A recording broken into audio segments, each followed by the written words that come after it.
Alam mo ba? Alam mo bang halos lahat ng cracker biscuits ay may maliliit na butas?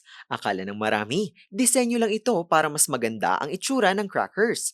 Ngunit alam mo ba na may mahalaga palang dahilan kung bakit nilalagyan ng mga butas ang crackers? Heto, at aking ipapaliwanag.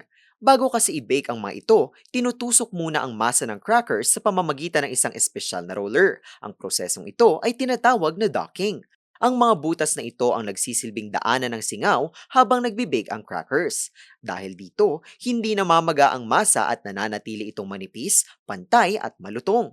Ano namang mangyayari kung walang mga butas? Kung hindi kasi ito nilagyan ng mga butas, maaaring makulong ang singaw sa loob ng masa. Dahil dito, pwede itong mamaga, pumangit ang hugis at hindi maging pantay ang pagkakaluto. Kaya sa susunod na kumain ka ng crackers, hindi lang basta disenyo ang maliliit na butas nito. Isa itong mahalagang bahagi ng proseso ng paggawa ng cracker biscuits upang makuha ang malutong at pantay na cracker na ating kinagigiliwang kainin. May trivia pa ba kayong nais malaman? I-comment na yan at ito ay aming aalamin. Ngayon, alam mo na!